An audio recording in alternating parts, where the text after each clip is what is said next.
సుంకాలు ట్రంప్కి రివర్స్ అయ్యేలా ఉన్నాయి. జపాన్, చైనా లాంటి దేశాల మధ్య స్నేహం బలపడితే పరిస్థితి ఏంటి?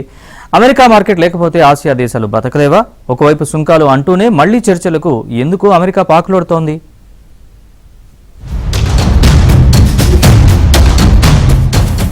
ట్రంప్ దెబ్బకు భారత్, చైనా లాంటి రెండు పెద్ద ఆర్థిక వ్యవస్థల మధ్య స్నేహం చిగురించింది. చైనాను అడ్డుకునేందుకు ఏళ్ల తరబడి పలువురు అమెరికా అధ్యక్షులు చేసిన కృషిని ట్రంప్ చర్య నీరుగారుస్తోంది. అమెరికాతో వ్యాపారం, వలసలు, అంతర్జాతీయ సాయం వంటి పలు చర్యలు అగ్రరాజ్య పరపతిని పెంచాయి. ఆ దేశం మాట చెల్లుబాటు అయ్యేలా చేశాయి. ట్రంప్ రాకతో యుఎస్ఎయిడ్ నిలిపివేత, వలసదారులపై వేధింపులతో ఇప్పటికే పరపతి దెబ్బతినగా తాజాగా ప్రతీకార సుంకాలతో వివిధ దేశాలతో వాణిజ్య వైరం పెట్టుకున్నారు. భారత్, జపాన్ వంటి వ్యూహాత్మక భాగస్వాములను దూరం చేసుకుంటున్నారు.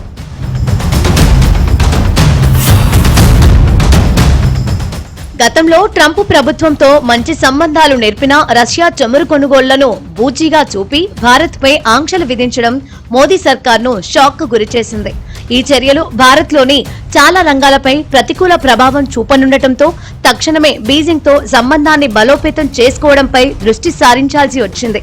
జపాన్, చైనా, భారత్ లాంటి దేశాలు అమెరికాను లెక్క చేయడం లేదు. మోదీ ఇండియా ఫస్ట్ అంటుంటే జిన్పింగ్ చైనా ఫస్ట్ అంటున్నారు. ఈ రెండు దేశాల్లోనూ అమెరికా తన గౌరవాన్ని కోల్పోయింది. చైనా, భారత్, జపాన్ లాంటి దేశాలు కలిసి పనిచేస్తే అమెరికాను అస్సలు లెక్క చేయాల్సిన పని లేదు.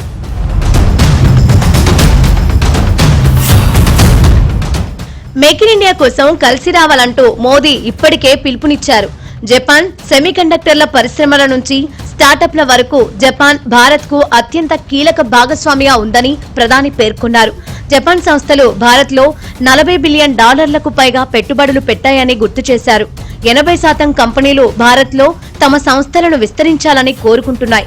75% కంపెనీలు ఇప్పటికే లాభాల్లో ఉన్నాయన్నారు మోదీ. సుజుకి లాంటి జపాన్ కంపెనీలను ప్రోత్సహిస్తున్నారు మోదీ. ఇకపై చైనా కంపెనీలు సైతం భారత్ లో భారీగా పెట్టుబడులు పెట్టే ఛాన్స్ ఉంది. Individual dance school, but who Modi we corrected and we perform today. लेकिन जैसे वो मैं इंडिया आना जाना करते हुए 30 साल हो गए हैं, तो 30 साल सबसे अच्छे दिन मेरे लिए आ गए हैं. क्या बता सकते हैं हम? बोलने का तो मौका नहीं है, लेकिन क्योंकि बहुत उत्साहित हैं सब हम सारे, और ये मोदी जी के आने का एक उत्सव होता है इधर इंडियन डायस्पोरा में. तो मैं यहाँ से 26 साल से हूँ और पिछले 8 बार मोदी जी आ चुके हैं, और 8 बार भी हम उत्साहित होते हैं, बिजनेसेस बढ़ते हैं इधर. మరోవైపు భారత్ పై అమెరికా 50% సుంకాలు విధించినప్పటికీ రెండు దేశాల మధ్య వాణిజ్య ఒప్పందంపై ఆశలున్నాయి. ఇరు దేశాలు చర్చలు జరుపుతూనే ఉన్నాయి.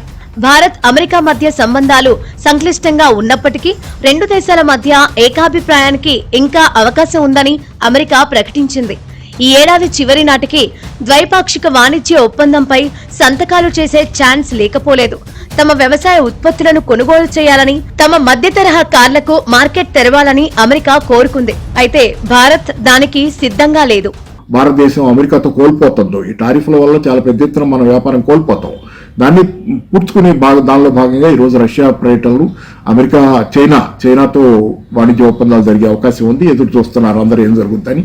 తర్వాత ఏంటంటే ఏషియన్ దేశాలతో, association of south east Asian nations, Asian దేశాలతో కూడా, ఆగ్నేయాసియా దేశాలు, ఆ దేశాలతో కూడా వాణిజ్య ఒప్పందాల కోసం కానివ్వండి, అటు కూడా వాణిజ్యాన్ని మరల్చుకునే ప్రయత్నం, అమెరికాలో కోల్పోయిన వాణిజ్యాన్ని ఈ దేశాల్లో భర్తీ చేసుకునే ప్రయత్నం కూడా చేస్తున్నాం. అలా వివిధ సుమారుగా 40 దేశాల దాకా ఐడెంటిఫై చేశారు.